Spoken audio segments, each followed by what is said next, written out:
Greetings everyone, and welcome to part 2 of the overview of the remnants of my Laserdisc collection. Today we talk about cartoons on Laserdisc. Today, on the Multimedia Chronicles.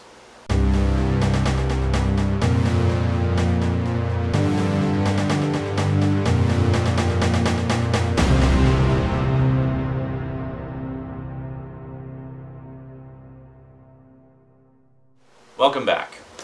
Well, as most of you probably know, or would be little to no surprise to you, I used to collect a lot of 80s and 90s cartoons on VHS.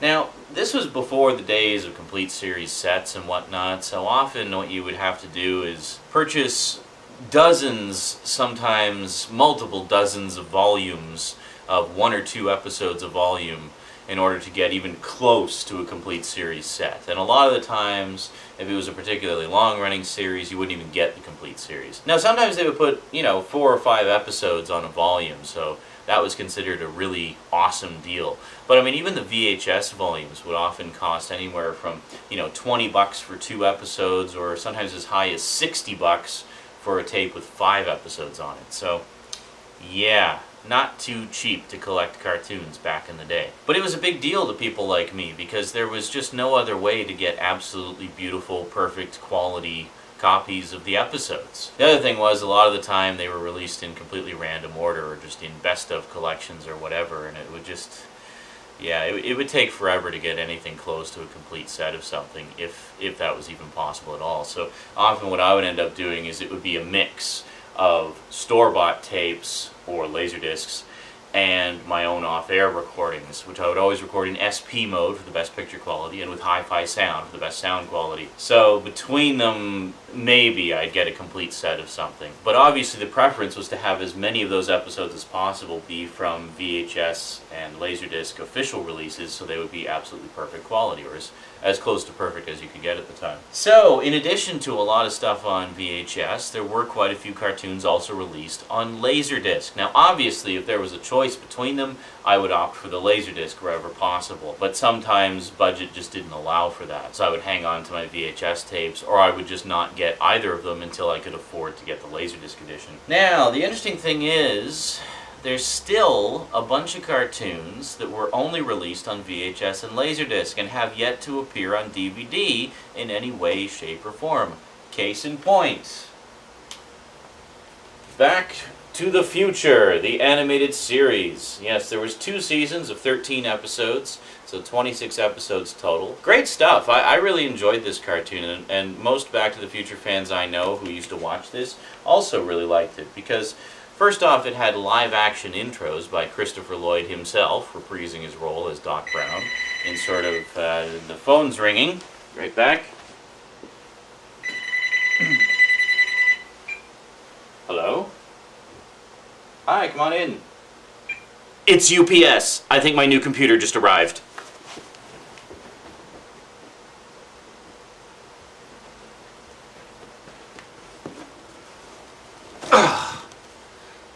It's my new computer! Ah! Okay, that was my little geek moment.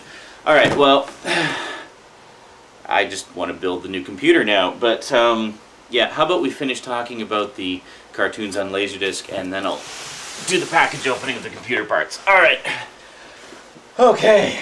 What was I talking about? Oh yeah, so the other cool thing about the cartoon was it actually continued the adventures of Doc Brown and Marty McFly and everybody after the events of the 3rd movie. So it actually tied directly into the movies. I'll leave it up to you if you want to consider it canonical to the continuity of the movie series, but really there's nothing in it that I can see that interferes with the continuity of the movie series, so I like to think of it as a nice sort of lighthearted cartoon continuation of the series. Now, there was quite a few episodes released on VHS, but there was also quite a few released on Laserdisc. There was 3 volumes total put out on Laserdisc, and there you go. So 2 episodes per side, so 6 sides, so 12 episodes total. So darn near half the series was released on Laserdisc. Now, as was typical of Laserdisc releases of cartoons that were also available on VHS, basically you're not getting anything different on the Laserdisc releases. Essentially what this is is each volume is basically 2 volumes of the VHS tapes put on Laserdisc, but in Laserdisc quality as opposed to VHS quality, so obviously the Laserdiscs look a lot better. There were also several more volumes released on VHS. Actually, these are still factory sealed. I haven't even opened these up yet. But these contain 4 more episodes, 2 per tape, that were not released on Laserdisc. I kind of held out for a while hoping they'd put out more Laserdisc volumes, but they never did. So I stuck with those. I figured, well, hey, almost darn near half the series in Laserdisc quality.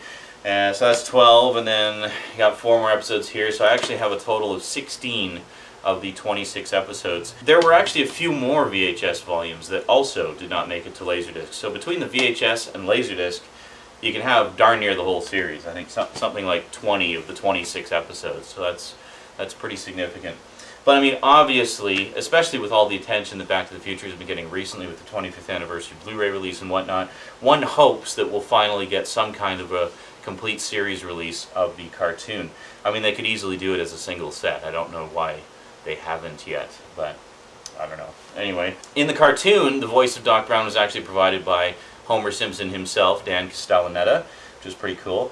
But the voice of Biff Tannen, in all his various incarnations throughout history, was once again provided by Tom Wilson, Biff from the movies. So that was pretty cool. And Mary Steenburgen also did the voice of Clara for Clara. So that was pretty cool.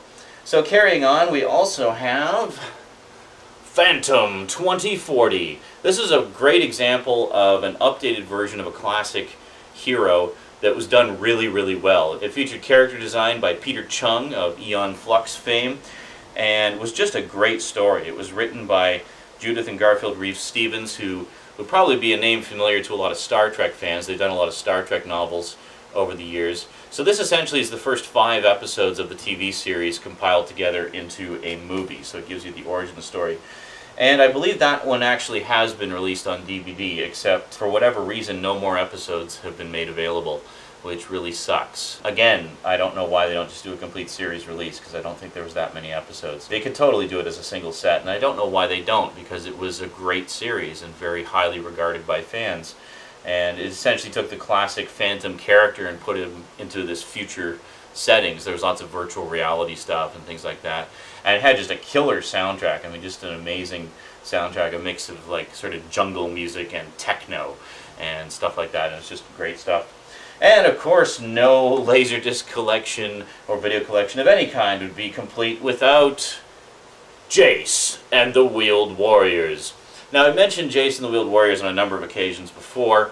There was a lot of VHS releases of this, to the point where I believe a grand total of 54 of the 65 episodes were made available on VHS. What all this Laserdisc is one of the VHS releases put on Laserdisc, so you get the added benefit of having it in Laserdisc quality. Yeah, so this particular one is 5 episodes. So on VHS, this would have been a $60 VHS volume. I forget what I got the Laserdisc for. I know I didn't pay full price for it. I got it like years and years after the fact through eBay, maybe 20 bucks. I know it wasn't much. And it's in pretty decent condition. I mean, last time I played it, which was probably 10 years ago now, it played fine. I mean, good as new, so no problems there. And then we have Exo Squad, which I've actually showed before when I did the review of the Exo Squad DVD. Now, all 13 episodes of the first season of Exo Squad were released on VHS. Alas, only the first 2 story arcs, comprising the first 9 episodes, were released on Laserdisc. Again, I was kind of holding out, waiting for them to release Volume 3, which would complete the first season set, but it never came out, and I never got around to picking up the VHS volumes. And that's another reason I've been kind of miffed that they've only put Season 1 of Exo Squad out on DVD, is because Season 1 has been available for years in the form of between the VHS and Laserdisc releases, and most fans of the show have those in one form or another. So the ones that we're really holding out for are Season 2, which was far less seen, and I don't think it was ever repeated. So come on, somebody out there, anybody, give us Season 2 of Exo Squad, for crying out loud. It's such a great show. I mean, if you like your science fiction big and epic, then you can't go wrong with Exo Squad. I mean, it was just an outstanding series. I mean, the whole thing is one massive epic saga, and it was just fantastic. That's it for most of the cartoons. There's a few other cartoon sets in there, but they're ones that I want to spend a little bit more time talking about, so we'll save those for another episode. So I'm going to put these away for now because I really want to get the new computer up and running so I can actually start capturing and editing all these videos I've been shooting over the past 2 weeks. And yeah, so we'll see you next time for the next part. I'm not going to leave this hanging, don't worry. I will continue the Laserdisc overview and we'll get it all done. But we're going to take a little break now and hopefully get the new computer up and running within the next few minutes. Alrighty. So until next time, whatever next time may be, whether it's computer parts or more Laserdiscs or however I decide to, whatever order I decide to post these in, yeah, thanks for watching. So this concludes part 2 of the Laserdisc overview. I'll see you guys in part 3 in the very, very near future. I promise. Okay, I'm not putting this away until I finish. Alright, so don't worry, I'm not going to leave you hanging. Alright, so until then, thanks for watching, and sayonara.